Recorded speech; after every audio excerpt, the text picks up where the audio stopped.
A paz, queridos irmãos e irmãs, pastor Cleberson Gonçalves aqui, mais uma vez uma alegria estarmos juntos nessa quarta-feira para estarmos estudando a palavra de Deus. Eu quero desejar uma ótima noite a você e do fundo do meu coração, que Deus fale ao seu coração através dessa mensagem. Quero dar as boas-vindas aos nossos irmãos que já estão entrando e dizer que vocês são muito bem-vindos. E que eu me sinto muito feliz de estar aqui ministrando a palavra, podendo compartilhar a mensagem do Senhor com vocês. Quero também agradecer a todos os comentários, como eu tenho feito. Não me canso de dizer da minha gratidão aos irmãos que têm compartilhado as mensagens, que têm acompanhado as mensagens, os membros da igreja. Nós sabemos, meus irmãos, que ninguém, absolutamente ninguém, é obrigado a estar acompanhando as lives, a estar acompanhando as mensagens. Eu sei que você tem feito isso com amor, com dedicação, e muitos irmãos têm escrito para mim, mandado mensagens, têm compartilhado as mensagens com seu grupo. Algumas pessoas, inclusive, têm compartilhado com as suas famílias as mensagens, têm mandado para parentes na Bahia, em outros estados deste país, e eu tenho muita gratidão no meu coração por isso. E quero dizer também do meu temor e tremor por saber que você não apenas escuta a mensagem e compartilha, então tenho procurado me dedicar para entregar a você um conteúdo que seja relevante, um conteúdo que possa abençoar a sua vida. Você sabe que às quartas-feiras nós estamos estudando a primeira carta de Paulo aos Coríntios. E nós não estamos fazendo necessariamente um estudo expositivo de Coríntios. Nós estamos fazendo um estudo temático baseado na carta, e o tema das séries de mensagens que nós estamos ministrando na quarta é os desafios que as igrejas enfrentam. E nós já vimos, meus irmãos, alguns desafios, como, por exemplo, o primeiro desafio, que é o desafio do esquecimento. Nós devemos nos lembrar quem somos, para onde estamos indo e tudo que Deus nos deu. Depois vimos o desafio da divisão e vimos que como igreja nós precisamos buscar a unidade. Precisamos tomar cuidado com os fatores que nos dividem e precisamos também entender que a igreja ela tem a sua força na sua unidade. Toda vez que nos dividimos, toda vez que nós criamos grupos ou muros que nos separam uns dos outros, nós nos tornamos, enquanto igreja, mais fracos. Depois nós vimos, meus irmãos, sobre os impostores, aqueles que estão na igreja ou estão muitas vezes no ministério, mas cuja vida não correspondem com aquilo que pregam, cuja vida não é uma expressão de amor, mas uma expressão de interesses outros. E nós vimos a partir de Paulo, que Paulo dá as credenciais do verdadeiro ministro, aquele que é o servo do Senhor. E nós vimos que o ministro lá que Paulo usa, ele é na verdade o mordomo. Ele é aquele que encarregado de receber as ordens, encarregado de oferecer, de dar aos outros aquilo que recebeu. Portanto, o ministro de Cristo é aquele que entrega o que recebeu. Não tem o direito de falar de si mesmo, não tem o direito de fazer das pessoas o seu próprio feudo, né? O seu próprio domínio. Mas nós somos servos do Senhor, a serviço da igreja, a serviço do reino de Deus. E vimos lá as características do impostor, que é justamente o oposto. Ele é alguém que não tem amor pelas ovelhas, ele é alguém que distorce a palavra de Deus, ele é alguém cuja motivação do coração para o ministério não é o chamado de Deus, mas é necessariamente os interesses próprios, os interesses econômicos. Hoje eu vou falar sobre o quarto aspecto, ou o quarto desafio que as igrejas enfrentam, que é o desafio do pecado, de ter que enfrentar o pecado.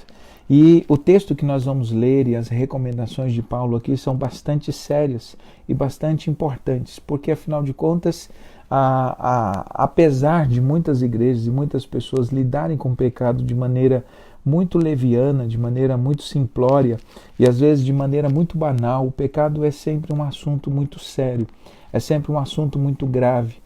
Porque o pecado não é simplesmente o erro. O pecado pode trazer a devastação da comunidade. O pecado pode acabar com a unidade do corpo. O pecado afasta a presença de Deus da nossa vida. O pecado nos afasta de sermos luz e sal nesse mundo. O pecado tem um efeito devastador na igreja. E é muito interessante a gente aprender como lidar com o pecado, como a igreja precisa encarar o pecado. E o cuidado que nós temos que tomar, afinal de contas, a Bíblia sempre diz que quando a gente vê alguém no pecado, alguém praticando algo, alguém caído no buraco, nós precisamos ter um olhar de misericórdia, mas ao mesmo tempo nós precisamos ter um olhar de vigilância para que a gente também não venha a passar pela mesma situação. Afinal de contas, o pecado bate na porta de todos nós. Ninguém está isento do pecado e precisamos aprender disso. Quando a gente pensa a respeito do assunto do pecado do ponto de vista da teologia e da salvação, nós sabemos de algo que é extremamente importante você relembrar. Quando nós nos convertemos, nós nos tornamos salvos da condenação do pecado. No processo de santificação, nós vamos nos tornando livres do domínio do pecado. Entretanto, a menos que chegue o dia da glorificação, nós jamais nos tornaremos livres da presença do pecado. Embora o pecado não traga mais condenação no sentido eterno para nós, uma vez que estamos em Cristo, e a Bíblia diz que nenhuma condenação há para os que estão em Cristo. Embora o pecado já não mais nos domine, de maneira que não mais somos escravos do pecado, não mais somos escravos dos nossos desejos, dos nossos anseios, nós podemos dizer não, nós temos sobre nós o Espírito Santo, nós não estamos debaixo da lei, mas debaixo da graça. Embora aconteça tudo isso, ou tenha acontecido tudo isso por causa da salvação, nós ainda não estamos livres da presença do pecado. Todos nós estamos sujeitos ao pecado. Todos nós estamos sujeitos a termos falhas. Aliás, Deus sabe muito bem, meus irmãos, que o pecado bate à porta. Deus sabe muito bem que não somos perfeitos, que ainda não alcançamos um estágio espiritual em que o pecado está totalmente erradicado do nosso meio. Mas o que Paulo condena no capítulo 5 de 1 Coríntios, que é o texto que nós vamos ler, dos versos 1 ao 13, o que Paulo condena não é necessariamente a presença do pecado, mas a maneira como a igreja lidou com ele. Aliás, deixa eu te dizer que muitas vezes pior do que o pecado dentro da igreja é a maneira como a igreja encara esse pecado, a maneira como a igreja lida com o pecado. Porque muitas vezes, dependendo da postura que a igreja vai tomar, essa postura da igreja em relação ao pecado acaba sendo muito mais prejudicial do que o próprio pecado em si, que já é algo ruim para a igreja. Então vamos entender hoje, na mensagem de hoje, como podemos lidar com o pecado, como devemos encarar esse assunto de maneira séria. Afinal de contas, Deus nos chamou para a santificação, Deus nos chamou para a santidade. Isso está lá na primeira carta de Paulo aos Coríntios, no capítulo 1, logo nos primeiros versículos, que Deus nos chamou para sermos santos, Deus nos chamou para nos afastarmos do pecado, Deus nos chamou para que o nosso estilo de vida seja marcado pela santidade, não pela presença do pecado. É óbvio, meus irmãos, que todos nós estamos sujeitos ao pecado. É óbvio que todos nós somos falhos, mas precisamos aprender a lidar com o pecado de maneira séria. Esse assunto é tão importante que quando Jesus ensinou a respeito do pecado, ele disse que o pecado deveria ser levado tão a sério, a ponto de uma pessoa poder dizer que se a mão dela faz pecar, deveria arrancar a mão. Se os olhos faz pecar, deveria arrancar os olhos. E aí não é necessariamente um mandamento literal, de maneira que não vai adiantar nada você arrancar os olhos, porque a cobiça não está nem nas mãos, nem nos olhos, a cobiça está no coração. Mas o que Jesus disse é que tudo aquilo que nos faz pecar, tudo aquilo que nos faz inclinar para o erro, nós precisamos tratar de maneira radical. A Bíblia sempre lida com o pecado de maneira séria, de maneira radical. E é interessante o fato de que nós estamos construindo um cristianismo onde as pessoas lidam com o pecado de maneira muito banal. Parece que o pecado perdeu a sua feiura, parece que o pecado perdeu a sua influência negativa. E Paulo, quando vai escrever a igreja de Coríntios, vai então orientar esses irmãos que pecado é coisa séria e que pecado precisa ser tratado de uma maneira muito coerente, de uma maneira muito séria, porque as consequências do pecado dentro da igreja pode gerar uma série de problemas, uma série de consequências que podem ser desastrosas. em vários sentidos. E nós vamos trabalhar um pouquinho desses sentidos. Então eu te convido a abrir comigo a palavra de Deus em 1ª carta de Paulo aos Coríntios, capítulo de número 5. Nós vamos ler os versos de número 1 até o versículo de número 13. Lembrando que eu vou ler aqui na versão do Eugene Peterson da Bíblia a mensagem para que esse texto de Paulo esteja mais próximo da linguagem mais contemporânea, mas depois você pode acompanhar na sua Bíblia aí na versão tradicional, que vai também abençoar a sua vida. 1ª carta de Paulo aos Coríntios, capítulo 5, verso 1 ao 13. O tema de hoje é o desafio de lidar com o pecado. Como podemos lidar com o pecado dentro da igreja? E Paulo vai nos dar essas instruções. O texto diz assim: também fiquei sabendo de um caso escandaloso entre vocês, que não seria tolerado nem fora da igreja. Um dos membros está dormindo com a madrasta, e vocês ainda se sentem tão superiores, tão satisfeitos com vocês mesmos, que isso nem os incomoda. Não acham que deveriam estar tristes, de joelhos, derramando lágrimas? Ninguém pensou que tal conduta precisa ser denunciada e corrigida? Vou dizer o que eu teria feito se estivesse no lugar de vocês. Ainda que eu esteja longe, é como se eu estivesse aí com vocês, porque sei perfeitamente o que está acontecendo e digo que está errado. Vocês não podem apenas ficar olhando e esperar que tudo se resolva. Reúnam a comunidade e eu estarei presente em espírito com vocês. Tratem a questão e resolvam o problema na autoridade de Jesus, nosso Senhor, que estará presente entre vocês. Submetam a conduta desse homem perante todos, que ele a defenda, se puder, mas se não puder, que ele seja excluído e fique à mercê de Satanás. Sem dúvida, será um choque para ele e um embaraço para vocês, mas é melhor isso do que a condenação. Além do mais, o que importa é estar perdoado diante do Senhor no dia do juízo. A arrogância e a insensibilidade de vocês nessa questão me perturbam. Vocês tratam o caso como se fosse nada. O fermento também parece nada, mas ele leveda rapidamente toda a massa de pão. Portanto, livrem-se desse fermento.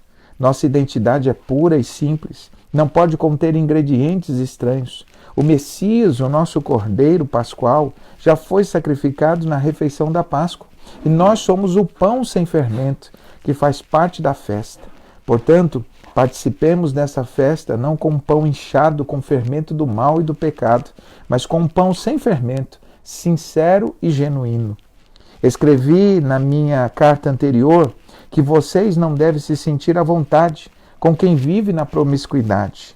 Não quis dizer também que vocês não devem ter nenhum tipo de relacionamento com gente de fora da comunidade. O mesmo vale para os corruptos, de nenhum tipo, e para os religiosos impostores. Para não ter contato com esse tipo de gente, vocês deveriam sair do mundo.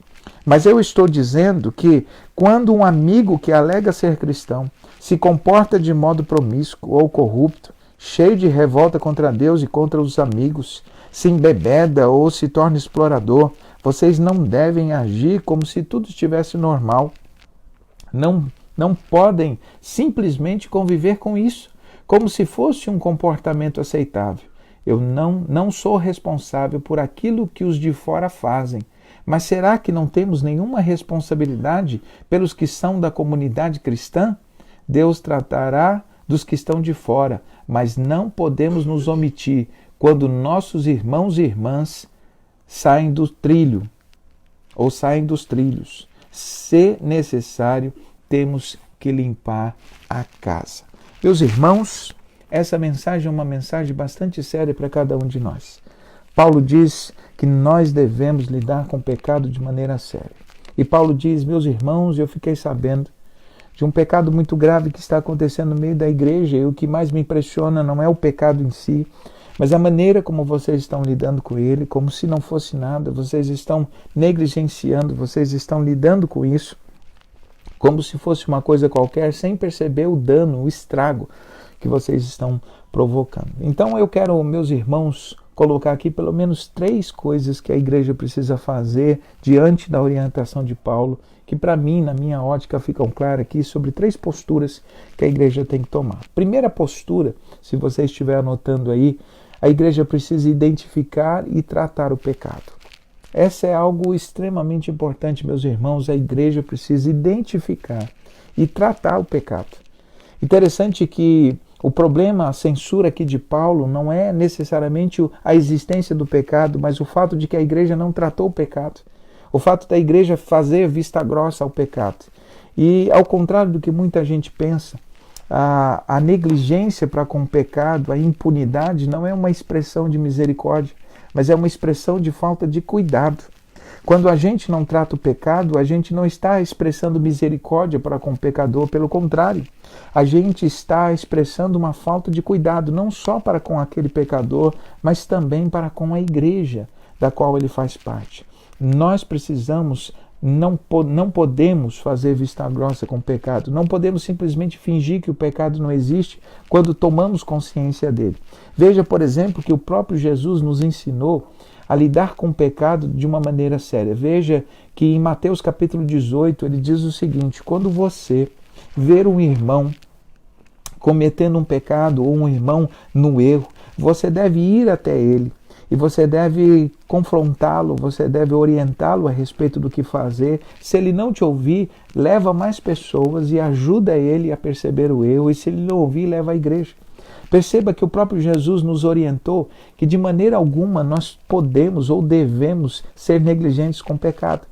Uma vez que eu tomo conhecimento do pecado, uma vez que eu tomo conhecimento do erro de alguém que faz parte da comunidade onde eu estou, de alguém com quem convive comigo, eu não posso simplesmente dizer, tudo bem, eu não vou tocar num assunto, porque afinal de contas esse tipo de situação, esse tipo de erro, esse tipo de pecado não tem nenhum problema.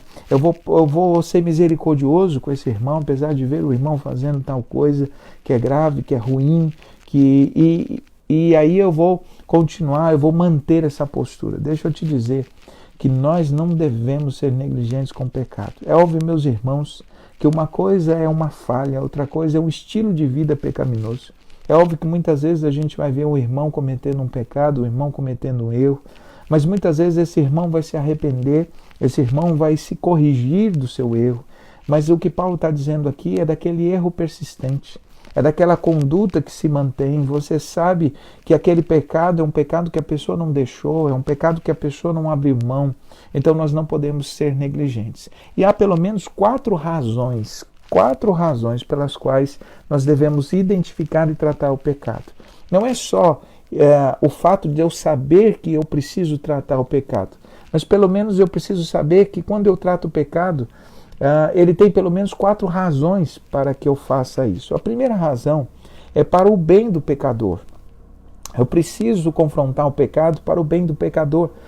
Para quê? Para que o pecador tenha consciência do seu erro. Para que o pecador possa se arrepender do que está errado. Quando eu passo a mão na cabeça, quando eu sou como igreja negligente ao pecado de alguém, eu estou dizendo para a pessoa, não precisa mudar de vida. Você pode manter a sua conduta da mesma forma, não tem nenhum problema o que você está fazendo. E quando eu assim faço, eu acabo incentivando o irmão a permanecer no erro, incentivando o irmão a manter aquela conduta, a tornar aquele pecado um hábito, de maneira que ele passa a ser uma iniquidade, um estilo de vida. Por isso que quando nós confrontamos o pecado, nós estamos fazendo para o bem do pecador. Ao contrário do que a pessoa possa imaginar, nós não estamos prejudicando a pessoa que está pecando, pelo contrário, nós estamos tendo um ato de amor, não só para com essa pessoa, mas também para com toda a comunidade. Portanto, em primeiro lugar, nós precisamos confrontar o pecado para o bem do pecador, para que o pecador tenha consciência. A Bíblia, inclusive, vai dizer, meus irmãos, que se a gente fizer um pecador se arrepender dos seus pecados, a gente vai ter salvado da condenação uma alma e vamos ter coberto uma multidão de pecados. Está lá em Tiago, capítulo de número 5. Quando nós ajudamos alguém a sair do erro, nós estamos salvando uma alma da condenação do pecado, nós estamos auxiliando, nós estamos abençoando. E meus irmãos, como igreja, nós não podemos ser negligentes uns aos outros. Nós não podemos agir como Caim, por exemplo, que quando perguntado a respeito do seu irmão Abel, ele disse: que tenho eu com meu irmão? Não tenho nenhum compromisso com ele. Algumas pessoas são assim também. Vêm os irmãos postando coisas ruins, vêm os irmãos tendo atitudes ruins publicamente, às vezes nas redes sociais, vêm e encontram os irmãos tendo comportamentos inadequados e dizem: não tem nada a ver, cada um por si, cada um com o seu problema, cada um com o seu pecado. Isso não é igreja. A igreja não age dessa maneira. A igreja não se torna indiferente ao erro do outro, porque estar indiferente ao erro do outro não é uma expressão de misericórdia, é uma expressão de falta de cuidado. Porque quando eu amo, quando eu estou responsável pelo meu irmão, eu cuido, eu oriento. Eu não vou ficar em paz vendo que o meu irmão está seguindo um caminho completamente alheio, um caminho que desonra o evangelho, um caminho que vai trazer destruição para a vida dele, para o lar dele. Portanto, eu preciso confrontar o pecado para o bem do próprio pecador. Então essa é a primeira razão. A segunda razão pela qual eu preciso confrontar o pecado é para o bem da comunidade, para que a igreja se torne pura. E meus irmãos, olha o que Jesus disse, que um pouco de fermento pode levedar toda a massa. Um pouco de pecado dentro da igreja pode produzir um estrago muito grande. Quando eu permito com que o pecado se mantenha na igreja, o pecado se torna como se fosse uma infecção do corpo. E você sabe muito bem que a Bíblia fala da igreja como sendo o corpo de Cristo. Imagine uma parte do corpo infeccionada. Se a gente não tratar, se a gente não cuidar, se a gente não tomar todo o cuidado, aquela parte infeccionada vai crescer, aquela ferida vai crescer, muitas vezes vai gangrenar o local onde está, vai acometer outros membros do corpo e muitas vezes, ao invés de uma ferida, a gente vai ter que amputar um braço, a gente vai ter que amputar um membro do corpo. Portanto, é muito importante que a gente trate sério o pecado para o bem do pecador, mas também para o bem da comunidade. O pecado é uma infecção que pode se alastrar, que pode acometer os outros. Toda a comunidade está em perigo quando a gente permite o pecado dentro da igreja, porque ele se torna algo que bloqueia a ação do Espírito Santo dentro de nós, se torna algo que desagrada a Deus, tira a autoridade da igreja, tira o poder da igreja, porque o poder e a autoridade da igreja está na sua santidade. Além disso, ameaça todo o corpo. Afinal de contas, as pessoas que estão mais próximas dessas pessoas vão ver o seu comportamento e vão ver que nada foi feito e vão se sentir incentivadas, inclinadas pela impunidade a viverem da mesma maneira, a viverem do mesmo modo, a fazerem as mesmas coisas. Por isso, meus irmãos, com amor, com responsabilidade, mas a gente precisa estar lidando com isso, a gente precisa estar repreendendo esses comportamentos, estar repreendendo essas coisas, para que isso não se alastre, para que isso não se torne algo que prejudique a igreja, que prejudique o corpo de Cristo. E meus irmãos, como Deus nos dá consciência de muitas coisas, e nós precisamos lidar com isso. O pecado não pode permanecer, não pode se tornar um estilo de vida. Paulo está dizendo o seguinte: meus irmãos, está acontecendo um pecado grave aí. Alguém está se deitando com a sua madrasta ou com a mulher do pai. Vocês sabem disso e vocês não tomam nenhuma atitude, vocês não tomam nenhuma postura. Vocês estão coniventes com isso como se fosse uma coisa normal. Deixa eu dizer que essa pessoa vai estar condenada no seu pecado, mas ela está trazendo um problema muito grande para a igreja, ela está trazendo um problema muito grande para a comunidade. Não é só ele que está pecando. A igreja como um todo está sujeita num pecado coletivo, porque a igreja está admitindo o pecado dentro de si. Meus irmãos, a comunidade de Cristo é uma comunidade de santos. Não santos perfeitos, mas santos que se arrependem, que se quebrantam. Aliás, domingo estava ministrando a mensagem, se você não teve a oportunidade de ouvir, falando a respeito do coração transformado. A primeira marca de um coração transformado por Jesus é o quebrantamento. É a capacidade de se arrepender, a capacidade de entender que determinados estilos de vida e comportamento não podem fazer parte da minha vida como cristão, não podem fazer parte da minha conduta. Portanto, tratar com o pecado é cuidar do pecador, mas também é cuidar da igreja. Quando você repreende o seu irmão com amor, com sabedoria, quando você auxilia o irmão que está dando um mau testemunho, que está se inclinando para o erro, quando você se preocupa com ele, quando você discipula ele para que ele saia desse erro, você não só está abençoando um irmão específico, você está abençoando a sua igreja, você está abençoando a sua comunidade. Porque afinal de contas, meus irmãos, nós somos corpo. E se uma parte do corpo está doente, todo o corpo sofre. Se uma parte do corpo está com infecção, todo o corpo sofre. Se uma parte do corpo não é tratada, está com uma enfermidade, todo o corpo acaba sofrendo as consequências disso. Por isso, meus irmãos, tratar do pecado, ainda que seja individual, é não só pensar no indivíduo, mas pensar na comunidade, pensar na igreja. Paulo está dizendo, o problema de vocês é muito mais sério, porque não se trata do erro de um. O erro de um está ameaçando a igreja inteira, a comunhão da igreja. Está ameaçando o testemunho da igreja. Pessoas que estão chegando na igreja, estão sabendo dessas coisas, e estão percebendo a postura da igreja, estão aprendendo que com o pecado a gente não tem uma postura radical, que com o pecado a gente pode ser conivente, a gente pode ser aberto. E meus irmãos, essa era uma característica mundana. Essa é uma característica da sociedade de Roma, mas não uma característica da igreja. Por isso eu preciso trabalhar, eu preciso tratar o pecado para o bem do pecador, mas também da comunidade. Em terceiro lugar, eu preciso tratar o pecado não só para o bem do pecador, da comunidade, mas também por causa do testemunho da igreja. A igreja, meus irmãos, é um exemplo para o mundo. Quantas e quantas igrejas ficam mal faladas porque as pessoas sabem de coisas que acontecem na igreja e a igreja não toma nenhuma providência. A igreja não toma nenhuma postura. O mundo precisa ver na igreja um reflexo, um estilo de vida antagônico, um estilo de vida paradoxal, um estilo de vida que confronta. Nossos valores, nossos princípios, nosso estilo de vida precisa ser diferente do mundo em que estamos vivendo. Paulo está dizendo, enquanto vocês permitem essas coisas, vocês estão trazendo escândalo para a igreja, vocês estão trazendo mau testemunho para a igreja, porque as pessoas que estão de fora, sabendo desse tipo de postura, sabendo desse tipo de coisa, ficam pensando, puxa, que diferença tem esses crentes da gente? Eles admitem coisas que a gente admite, e alguns, inclusive, eles admitem coisas que até no mundo secular não se admite. Para você ter uma ideia, o incesto, por exemplo, ele era proibido pela lei de Roma.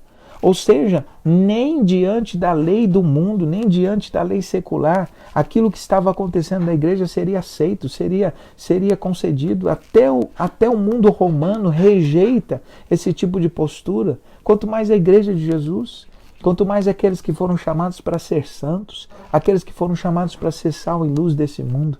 Meus irmãos, nós precisamos perceber que quando a gente admite o pecado dentro da igreja, que quando a gente mantém o pecado dentro da igreja, o que é que a gente faz? A gente tira a autoridade da igreja, a gente permite que a igreja deixe de ser luz, a igreja deixa de impactar a comunidade, a igreja deixa de ser uma referência. A igreja deixa de ser um sal que salga para se tornar um sal insípido. E a Bíblia diz, meus irmãos, que todo sal insípido o mundo pisa. Ele pisoteia porque não tem valor, não tem nenhum benefício. Uma igreja que se deixa levar pelo pecado, uma igreja que se deixa influenciar por esse estilo de vida, uma igreja que não tem diferença do mundo em que está inserida, é uma igreja inoperante. É uma igreja que perdeu seu testemunho, que perdeu sua autoridade, que perdeu a sua força. Uma igreja que não tem autoridade para pregar, uma igreja que não tem autoridade para ensinar. Por isso, meus irmãos, é muito sério. Nós que somos pastores, meus irmãos, nós nos preocupamos quando membros da igreja, quando membros de nossas igrejas estão vivendo uma vida incoerente com o Evangelho, estão dando mau testemunho nas redes sociais, estão dando mau testemunho com as pessoas com quem convive, alguns bebendo, alguns fumando, alguns muitas vezes tendo comportamentos inadequados. E sem perceber, meus irmãos, as pessoas ficam sabendo desses comportamentos, ficam sabendo dessas atitudes, ficam sabendo dessas palavras, leem as publicações e ficam pensando, isso aí é a igreja. Olha a situação da igreja. Nem eu tenho coragem de usar essa roupa, nem eu tenho coragem de colocar uma publicação dessa e eu nem sou crente. A gente perde a autoridade. Por isso que Paulo está dizendo, meus irmãos, precisamos tratar para que a igreja se torne um luzeiro, para que a igreja se torne uma referência, para que a igreja influencie o mundo e não seja por ele influenciado.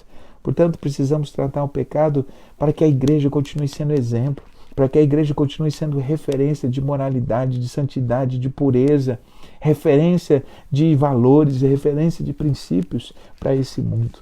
A quarta razão pela qual precisamos tratar o pecado na igreja é para honrar o sacrifício de Jesus. Os versículos 7 e 8 diz que Cristo é o nosso Cordeiro Pascual e nós somos o pão da ceia. Nós somos o pão da ceia e esse pão não pode ter fermento, não pode ter o fermento do pecado, não pode ter o fermento do mal. Cada vez que a gente, como pão, participa da festa da Páscoa, participa do sacrifício do Cordeiro Santo de Deus como um pão com fermento, nós estamos desonrando o sacrifício de Jesus, nós estamos desonrando o que Cristo fez por nós. Cada vez que a igreja de Jesus decide viver no pecado, a igreja está desonrando, a igreja está sendo pão amaldiçoado, porque é um pão com fermento.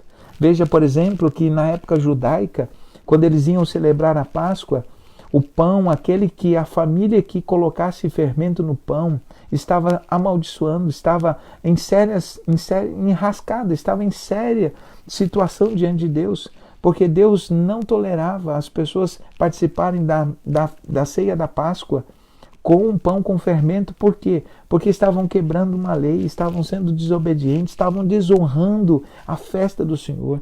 Quando a gente, como igreja, a gente admite o pecado na nossa vida, a gente admite viver no pecado, a gente está desonrando o sacrifício de Jesus por nós.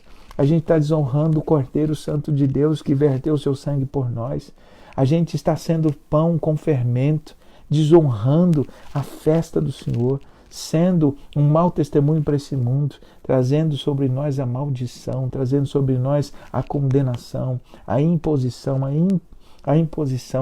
das consequências do pecado. Por isso, meus irmãos, olha que sério. Primeira postura que a igreja tem que ter, então, é tratar do pecado. É não ser negligente. Por quê? Para o bem do pecador, para o bem da comunidade, para que a igreja mantenha o seu testemunho e para que a gente honre o Cordeiro, a gente honre o sacrifício de Jesus por nós. A segunda razão pela qual nós devemos, das três, pela qual nós devemos tratar o pecado, ou melhor, a segunda razão, o segundo modo que Paulo usa aqui para tratar do pecado é que nós devemos excluir o pecador inveterado. O que seria o pecador inveterado? Nos versículos 5 e 13, Paulo usa uma expressão muito forte. Paulo diz, entregue o tal a Satanás. 1 Coríntios capítulo 5, Paulo usa entregue o tal a Satanás. Essa mesma expressão ele vai usar de novo lá em 1 Timóteo capítulo 1. É uma expressão que Paulo usa três vezes nas suas cartas. O que significa entregar o tal a Satanás? Paulo não está dizendo que a igreja vai agir sem amor para com o pecador. Paulo não está dizendo para que a gente simplesmente entregue a Satanás como sendo alguém que diz assim, olha, essa pessoa simplesmente merece condenação. A gente não está dizendo isso. Essa expressão que Paulo usa, entregar o tal a Satanás, é uma expressão que quer dizer o seguinte: quando nós percebemos um irmão dentro da igreja, alguém que está dentro da igreja, depois de ser repreendido, depois de ser orientado, se ele se mantém nessa conduta, se ele se mantém nesse princípio, ele não pode fazer parte da comunhão do corpo, ele não pode fazer parte da comunidade, ele precisa ser excluído da comunidade. E essa expressão de ser excluído da comunidade é sinônima de entregar a Satanás. Por que é sinônimo? Pense só. A igreja funciona como uma espécie de círculo protetor, de cercado protetor. Quando estamos na igreja, nós estamos protegidos porque nós temos o pastor, nós temos a presença do irmão, nós temos o cercado que nos protege do lobo, que nos protege dos perigos que estão lá fora. Mas quando nós somos excluídos da igreja, quando excluímos alguém da igreja, essa pessoa ela passa a não ter mais a proteção do corpo.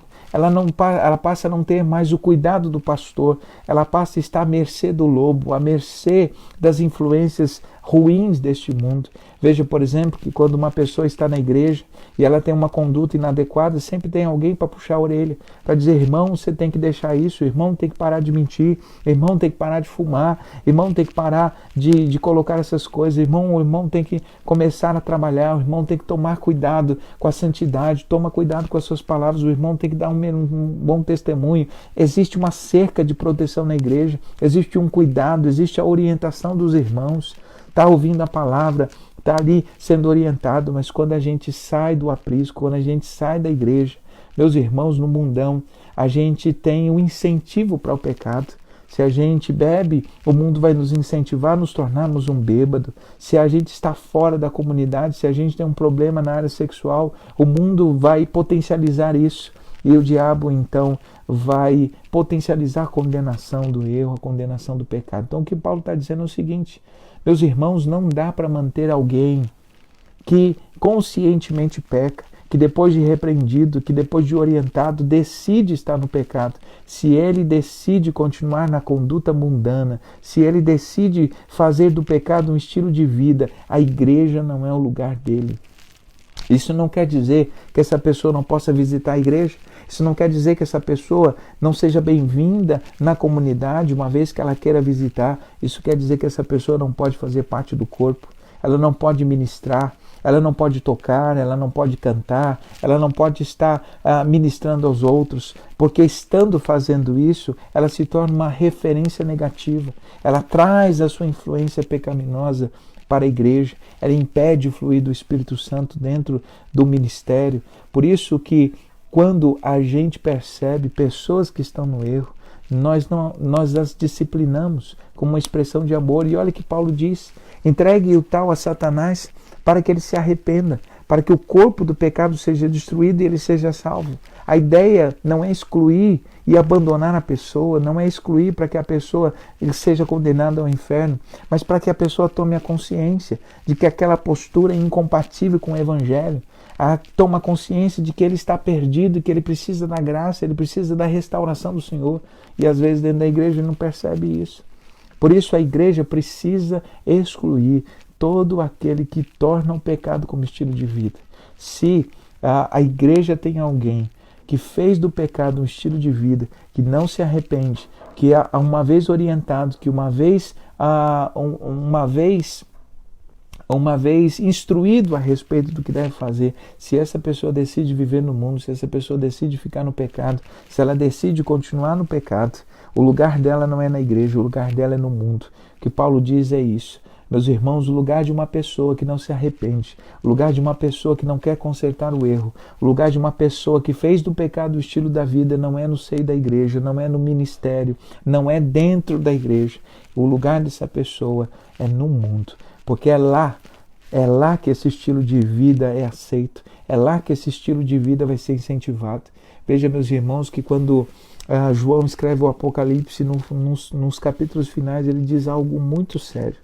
Ele diz que nos últimos dias, aqueles que estão limpos haveriam de se limpar mais, e aqueles que estão mortos, aqueles que estão sujos, haveriam de se sujar mais. Meus irmãos, à medida que a gente se aproxima da volta do Senhor, mais ficam evidentes, mais ficam claras, que aquelas pessoas que estão sujas vão se sujar mais. E as pessoas que estão limpas precisam se limpar mais, precisam tomar cuidado com as suas vidas, com o seu testemunho. Portanto, a exclusão não é para pecadores que pecam. Afinal de contas, todos nós estamos sujeitos a pecar, mas são pecadores que não se arrependem, são pessoas que não mudam de vida. E o que a igreja deve fazer? A igreja deve excluí-lo. Talvez você diga assim: mas puxa, Paulo tem essa ideia de excluir, essa ideia de entregar a Satanás. Mas Jesus não é assim. Deixa eu te lembrar que em Mateus capítulo 18, Jesus diz o seguinte, que depois que a pessoa não ouve o irmão, não ouve a comunidade do irmão e nem ouve a igreja, a Bíblia diz que o próprio Jesus falou: considere o tal como gentil e publicano. Considere o tal como não fazendo parte da igreja, como alguém que não faz parte da comunidade. Portanto, isso não quer dizer que a gente vai proibir essa pessoa de vir à igreja. Isso quer dizer que uma pessoa cujo estilo de vida é dominado pelo pecado, uma pessoa que não se arrepende, o lugar dessa pessoa não é no ministério, o lugar dessa pessoa não é no departamento, o lugar dessa pessoa não é no hall de membros de uma igreja de Jesus. O lugar dessa pessoa no mundo é na porta larga, no caminho largo, pois afinal de contas é lá que ele decidiu viver. O estilo mundano que essa pessoa decidiu viver só vai encontrar afinidade, só vai encontrar conchego no mundo. Não é na igreja que essa pessoa precisa estar vivendo dessa maneira. E a terceira e última postura que Paulo nos ensina é que a igreja precisa se afastar dessas pessoas. E se afastar dessas pessoas que estão na igreja, mas a vida é torta. Estão na igreja, dizem-se irmãos, mas têm uma conduta contrária ao Evangelho. Então, além de excluir aqueles que a igreja sabe que não tem uma conduta adequada, Paulo vai dizer, meus irmãos, essas pessoas que decidem viver uma vida completamente fora do Senhor, essas pessoas que se dizem irmãos, mas são ladrões, são fofoqueiros, dizem ser irmãos, mas são imorais, dizem ser irmãos, mas são pessoas que estão inclinadas para o erro, essas pessoas vão ser uma má influência para vocês. Essas pessoas não devem ser tratadas como alguém do seu círculo íntimo. Não permita que essas pessoas sejam influência para você. E aqui, meus irmãos, há algo muito sério. Porque quando a gente percebe a respeito de como devemos agir com pessoas nessa circunstância dentro da igreja e fora da igreja. Olha que interessante. O conselho da Bíblia não é para a gente se afastar de pessoas que precisam do Evangelho. Há muitas pessoas, amigos nossos, parentes, muitas pessoas que estão no erro, mas que precisam do conhecimento da verdade. A igreja não pode se isolar, porque a igreja é sal e luz. Mas a postura da igreja é diferente quando essas pessoas estão dentro da igreja. O que Paulo está dizendo é o seguinte, a gente não tem nenhum compromisso no sentido de ter que fazer algo ou de ter que tomar alguma postura mais severa com as pessoas que estão no mundo, porque elas estão agindo de acordo com o mundo. Então, nós precisamos ser para essas pessoas referência, expressão do amor de Deus. Mas quando essas pessoas estão dentro da igreja, quando essas pessoas conhecem o Evangelho, nós precisamos tomar cuidado, porque elas podem ser uma má influência. O próprio Paulo diz em 1 Coríntios capítulo 15 que as más companhias, elas corrompem os bons costumes. Essas pessoas podem nos influenciar para o erro. E aí Paulo diz, meus irmãos, se você tem um amigo, se você tem alguém que é dentro da igreja, não é alguém que é mundano não, alguém que se diz cristão, mas ele tem uma conduta inadequada, alguém que se diz cristão, mas não tem compromisso com Deus, alguém que se diz cristão está na igreja, essas pessoas vocês não deveriam nem comer com elas. E é interessante, meus irmãos, que as palavras de Paulo dão uma ideia de radicalidade. Poxa vida, não posso nem comer com uma pessoa dessa, não posso dividir a mesa com uma pessoa dessa. Mas Paulo está falando de algo muito mais sério. Paulo está falando o seguinte, meus irmãos, essas pessoas que vivem assim, o lugar delas não é na igreja. A gente não pode fazer com que a vida dessas pessoas sejam confortáveis na igreja, porque não é esse estilo de vida incompatível com o Evangelho. Nós precisamos ser sérios e levar as coisas de Deus a sério. A gente precisa lidar com essas pessoas com seriedade, com amor sim, mas com seriedade. Eu não vou caminhar com quem desonra o Evangelho, eu não posso caminhar com quem tem uma vida promíscua, eu não posso caminhar com quem tem uma vida que difere, uma vida que desonra o Evangelho. Não dá para caminhar com essas pessoas. Porque essas pessoas vão perverter sua fé, essas pessoas vão te abandonar, essas pessoas vão te desviar do caminho, essas pessoas vão te afastar de Deus, vão te afastar do que Deus tem para você. Portanto, meus irmãos, tome muito cuidado, mesmo com pessoas da igreja. E veja que Paulo está dizendo algo muito importante aqui, que o nosso cuidado não pode ser em relação apenas às pessoas que estão de fora. Precisamos tomar cuidado também com as pessoas que estão dentro da igreja, e que muitas vezes podem ser uma má influência para nós, pode ser uma influência negativa para nós, pode nos afastar do que Deus tem para nós. É um assunto muito sério, meus irmãos, mas é a palavra de Deus. É a palavra de Deus que nós precisamos levar a sério. É a palavra de Deus que nós precisamos honrar. É a palavra de Deus que nós precisamos observar, porque essa palavra pode nos curar. Essa palavra nos orienta. Por isso eu quero finalizar aqui a minha palavra, te lembrando desses três princípios. Como a igreja pode tratar o pecado dentro da igreja? Primeiro, a igreja precisa tratar o pecado. A igreja não pode ser negligente. Para o bem do pecador, para o bem da comunidade, para que a igreja mantenha o seu testemunho e para que ela possa honrar o Senhor, o nosso Cordeiro Pascual. O que a igreja deve fazer uma vez que o pecador se tornou alguém que não se arrepende, alguém que não abre mão do erro, alguém que permanece no erro? A igreja deve excluir. A Bíblia nos ensina a ter essa postura.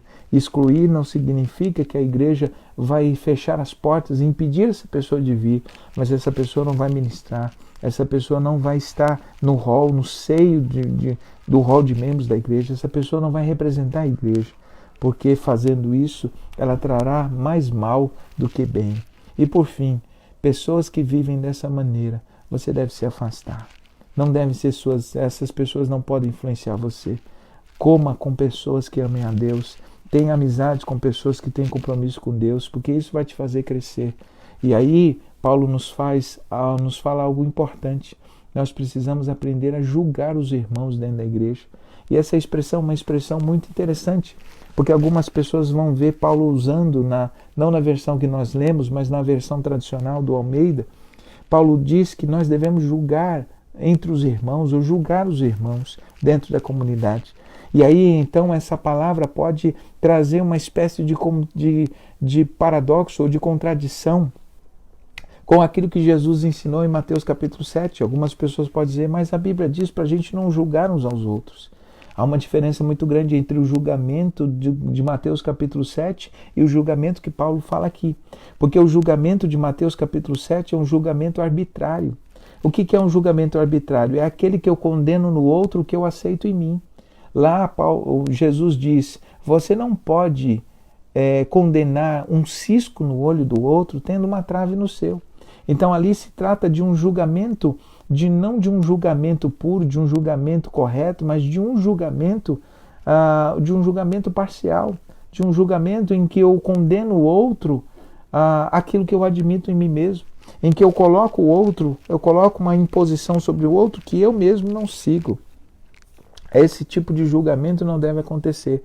Mas o que Paulo está dizendo aqui é o seguinte, irmãos, tenham discernimento. Julguem se essa pessoa que está com você, se essa pessoa com quem você quer caminhar, se ele é uma boa influência, se essa pessoa está te levando para você crescer espiritualmente, se essa pessoa está abençoando sua vida, se essa pessoa que você leva para sua casa, que você come com essa pessoa, que você traz para sua família, se essa pessoa está sendo uma boa influência, se essa pessoa está trazendo algo de bom para a sua vida, se essa pessoa está abençoando a sua família.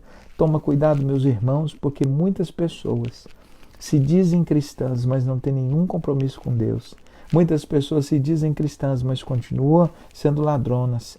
Muitas pessoas se dizem cristãs, mas continuam na imoralidade, continuam no erro. Essas pessoas não podem ter lugar na minha casa, na sua casa. Essas pessoas não podem ter lugar na nossa mesa.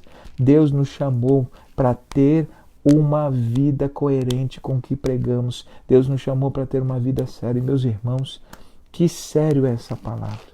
Oh, meus irmãos, que sério é essa palavra. Que você que está me ouvindo, aprenda uma coisa de uma vez por todas. Deus é santo. E quando a gente decide viver no pecado, nós vamos nos afastando de Deus. Por isso, se você percebe pecado na sua vida, se arrependa. Coloca diante de Deus. A Bíblia diz que aquele que confessa e deixa alcança misericórdia. A gente não precisa excluir o irmão que caiu, mas se arrependeu. A igreja não precisa excluir o irmão que cometeu um erro, mas tomou consciência e com espírito de quebrantamento, com espírito quebrantado, reconhece o seu erro e começa uma conduta diferente. Afinal de contas, arrependimento não é só dor pelo pecado. Arrependimento é mudança de conduta. Arrependimento é expansão de mentalidade. É quando eu percebo o que eu fiz, eu tenho consciência do meu erro e começo a trilhar um caminho bonito, um caminho diferente. Oh, meus irmãos, tome cuidado com o pecado na sua vida, porque o pecado na sua vida pode atrapalhar a sua igreja. O pecado que você deixa dentro da sua casa, o pecado que você deixa dentro da sua vida, pode estar atrapalhando toda a sua comunidade. Que Deus nos livre do pecado, que Deus nos abençoe, para que a gente possa lidar radicalmente com o pecado, embora continuemos a amar o pecador, a expressar o amor de Deus ao pecador. Pecado é uma coisa séria. Pecado não combina com a igreja, porque Deus nos chamou para ser santos. E que Deus abençoe a sua palavra em nossos corações. Eu te convido a orar comigo nesse instante.